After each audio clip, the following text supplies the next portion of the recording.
to get back to your question of endurance, to me, endurance is all about efficiency and maintaining that efficiency for as long as possible. I would often make like a funny analogy between like American Ninja Warrior. You know, this is like these people come up to this like crazy, larger than life obstacle course. Right, yeah. Okay, and there's like water, so you can. But it's funny because like the person, it's like starting out a recital. And you're like you're happy, maybe you're a little nervous, but you're pumped, you're excited, and you're going along, and all of a sudden, boom! Something hits you out. You know, like something doesn't go well, or you miss a note, and then so. Are you able to, usually when somebody gets messed up or gets hit, they're done. You know, they've lost their ability to hold their form, to like run through the obstacle course, they're done. And maybe the analogy is not that great, but I think the lesson is like, how familiar are you with perfect form that you can get a little bit knocked off and boom, you come right back. So most of us, we spend, I think, a fractional amount of time working on efficiency. Look at an oboe player. They make this reed. They go, ba, ba, ba, ba, ba, ba, and then, no, and then they shave a little bit and they fix it and they, ba, ba, ba, ba, ba. Imagine an oboe player that picks up any reed and just plays. And you ask an oboe player, if you play a bad reed, like all these horrible things happen. You have terrible endurance. You get really tight because you're trying to force it. So I think this is my reed, and I need to be sensitive to it, and I need to cultivate simplicity and ease. And then when I find that, I try to create the environment to hold that form as long as possible. Does that make sense? That makes total sense. So you're not talking about building strength per se. You're talking about building strength within a certain premise. Right.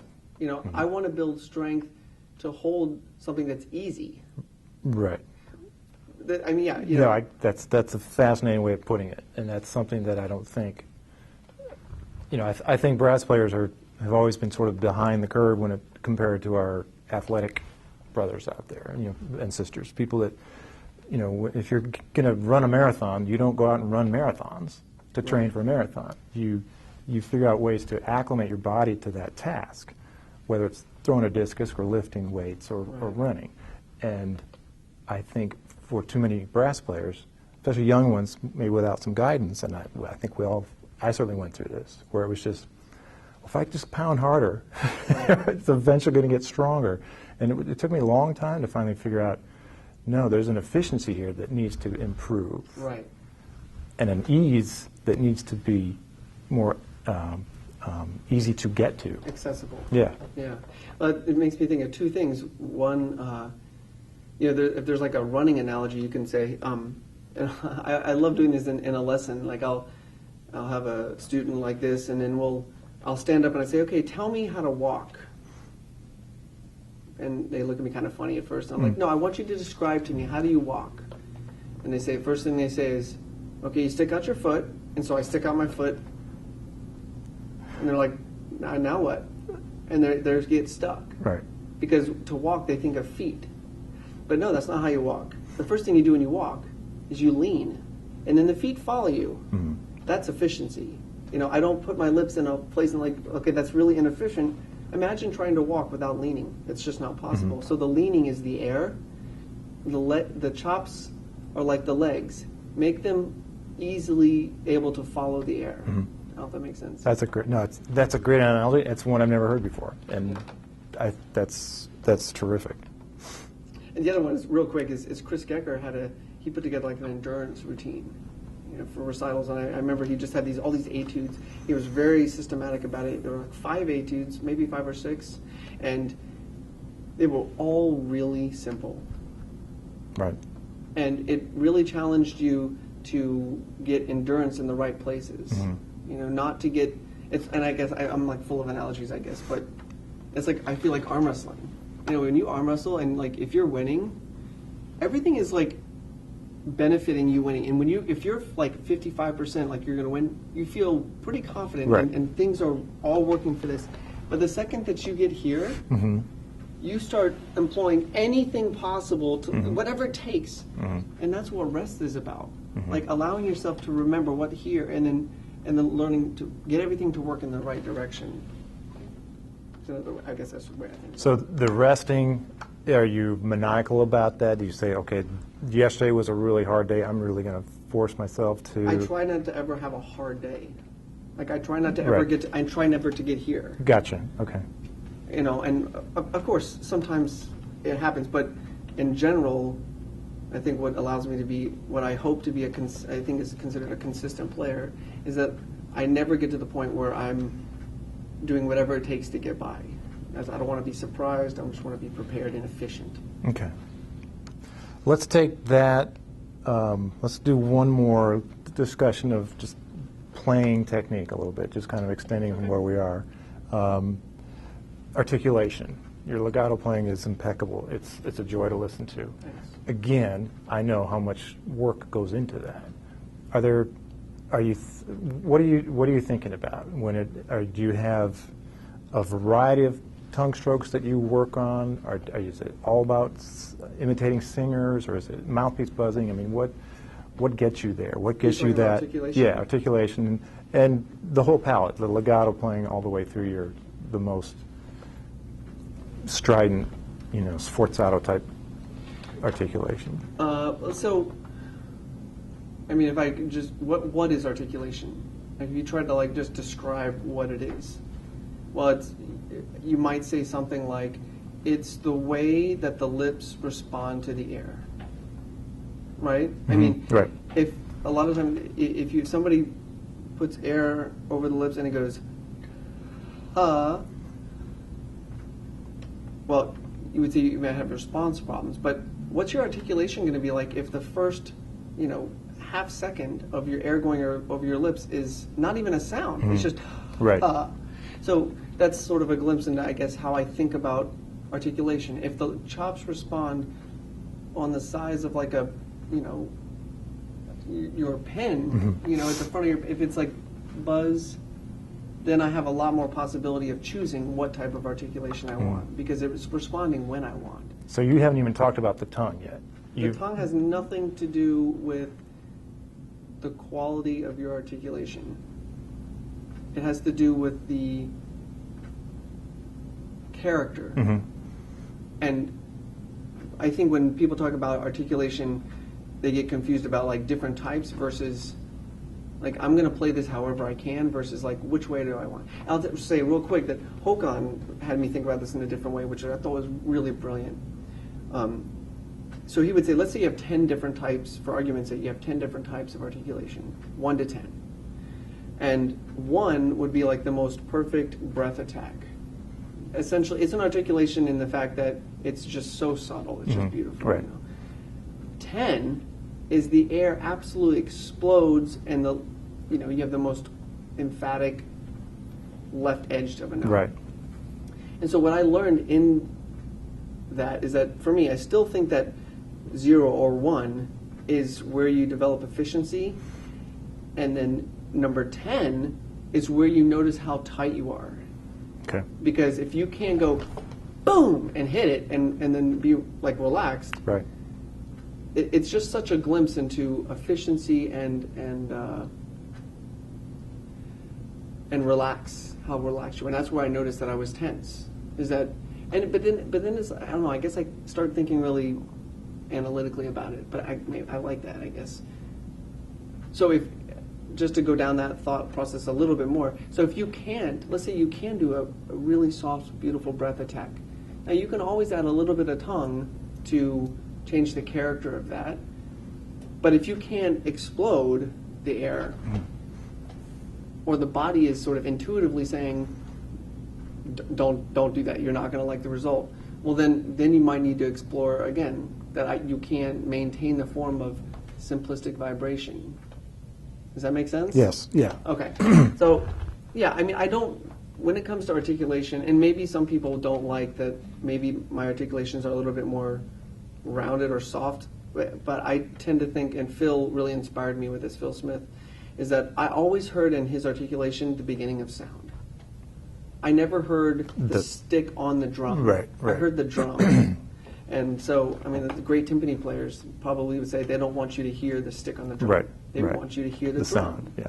And so that's, to me, that's like the way that the lips vibrate. So articulation is that, at least the possibility of that. Prior to Los Angeles Philharmonic, you were principal trumpet in the Atlanta Symphony for six years? And then you were 2 years here as assistant principal. Right. In Indianapolis. What did you learn in Atlanta? What was your big takeaways of your 6 years in Atlanta? If I would just say maybe the first couple things that come to my mind. One of the biggest ones had nothing to do with trumpet or music. It had to do. This was a tough lesson for me. Was how to look at situations from another person's eye, through another person's eyes. And I wish I had sort of done things differently. I wish I would, but it was a really valuable lesson to me, how to deal with things. There's a difference between wanting something to be great and helping somebody be great through their version of great. I don't know if that makes sense. Like, the way I approach things just doesn't work for some people, and vice versa. And understanding where they're coming from. Like, this recent book I just read was, oh man, I'm blanking on the name of it. But it talked about being in there, like trying to really look at the situation. Being in THEIR. THERE. Right. Like really being in there. So I think that was sort of the beginnings of thinking about leadership and what really great leadership was. And of course, I'm still learning about that, and we all struggle with that to some degree. But that was a really big lesson because I was really inspired to do great things. I mean, in terms of what could I facilitate in that role, and some things I did, I just went about them all wrong.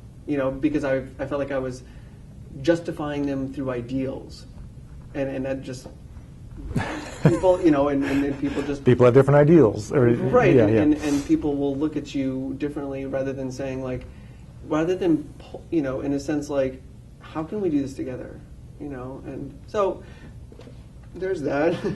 And then I did learn a lot about trumpet playing. I mean, again, the tension thing. When I was going from Atlanta to LA, there was a year where I was going back and forth a lot because Don Green was on sabbatical. And just playing in two different orchestras in two different halls, I learned I had really cool perspective on I don't know, just like kind of triangulating, like, well, this happens here and this happens here, and then understanding where that sweet spot was of getting like awareness of listening and body tension and stuff like that. So, I mean, Atlanta was a great orchestra. I would have been perfectly happy staying there for the rest of my career. Great traditions there. And then your 2 years here, your first orchestral job. Yeah. What do you remember most from that time? Oh my gosh. I remember Chappie telling me not to play too soft or too loud or too short or too long. Every time I would play, he was, now Tom. Do you remember? Yeah, don't play too sharp, but don't play too flat. I mean, first thing I think, I just had this like endearing feelings towards this orchestra. It was my first orchestra job, and great group of people. They're just very accepting and just, it's great. And it's just been like a homecoming in a weird way for me, even though I'm not from here. But so I don't know if Jennifer and I, my wife, we were not living together because she was finishing her time in the Marine Band my first year, and her second year she went to DePaul.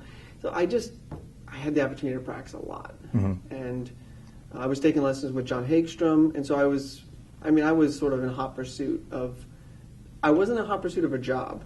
I was in a hot pursuit of like I want the skills that are going to enable me to make great music, and maybe that might be in a principal chair. I don't know, but I knew that at least at that point in my life, what I was focusing was like I don't have I won this job, but I still felt that I didn't have the skills. I didn't have the upper register. I didn't have the power, and I really wanted to figure that out. John helped me a lot with that. So how did he do that, in a nutshell? Because I would just say I was privileged to perform with you Yeah. for the time you were here, and you know, we those of us that were in the orchestra, and I've always tell people that when I've had a chance to hear you since your time here, and even the 2 years you were here, it was so apparent to me that, okay, this guy won the audition fair and square, and he's a great player, but you were just doing this. You were improving every week, and it was just so apparent that you weren't satisfied. You weren't, hey, I got my job, and now I can. You were woodshedding, you were consulting, you were finding out new ways, you were talking to other people, whether it was John or other people, and all these other aspects to your playing were just started to blossom, and it was really kind of cool to watch that for. And then when I heard you down in Atlanta, I think I heard you play Zarathustra. You were, I think, 3 years into the job, and it was stunning. And I just remember thinking, man, he's figuring out so many other aspects of his playing. It was just really an honor to just witness that. So, what specifically, if someone would say, "Wow, he did what I want to do," what worked best for you? What concepts? It's really hard to quantify. And I'm sure it is, but I mean, I think you're right in terms of that. Well, I think there's a difference between like being driven and being purpose-driven, and so I think in that one small aspect of my life, trumpet playing, I was purpose-driven. You know, other parts of my life I was just driven, which kind of drove me nuts. So I had to learn a little bit more balance with that. Right. John Hagstrom in Chicago helped me learn to gain awareness of certain things that he's brilliant in that he understands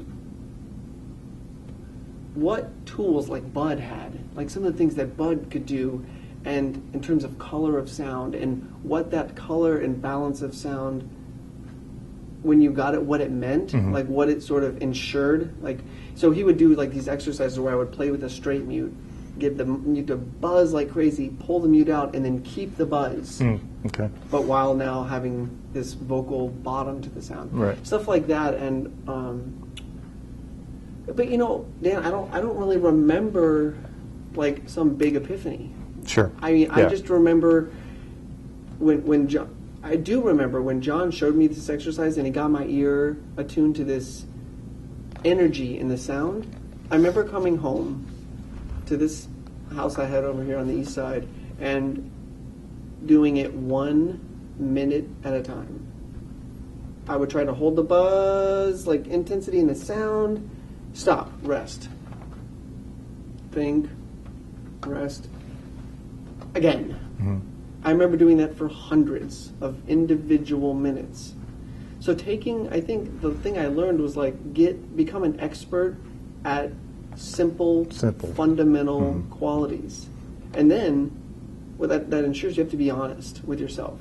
You can't be practicing to hide something. You have to be practicing to reinforce good habits.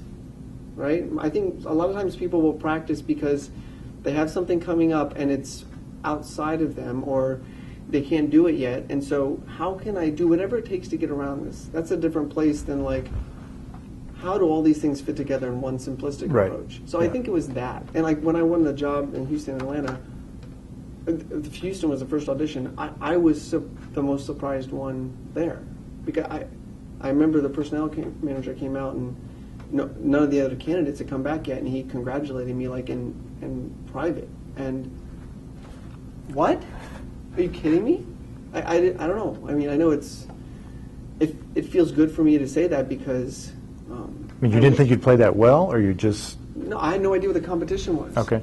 I really didn't, and I think I was just trying to do the best I could. I wasn't playing things faster than I could play them. And I think the other aspect is that I was intrigued about the mental aspect of this. You know, to me, and this is. Or so maybe we can talk about this later, but like I'm developing a few seminars that I want to help people.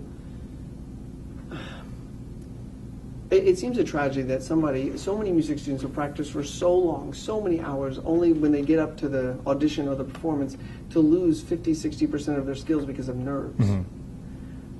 So trying to really connect all of the aspects that we need to do all of the skills we need to acquire as musicians. We need to manage our nerves. We have to have technical proficiency. We have to have an understanding of how to communicate certain human aspects through music, like vibrato and color of sound and time and stuff like that. I think there's an underlying common thread to all these things, and I think it comes from a sense of honesty with where your skills are, and then a sense of integrity in regards to doing what you have to do to make those skills better from where they are for you, not for where they are with somebody else. Mm-hmm. And integrity is like, you know what, I need to become a better communicator or better with my sound. And it's like, you know the right way to do it, or you have an idea, and to really stick with that, and to sort of honor the word that you just put out there. So I think, without knowing what I was doing, that was the idea. It's like, I'm just going to be honest. What am I? And this all came from the embouchure change. It's like, I lost everything in grad school, so it's like, well, I might as well just get it better from where it is, rather than like where it should be because right. I'm a grad student.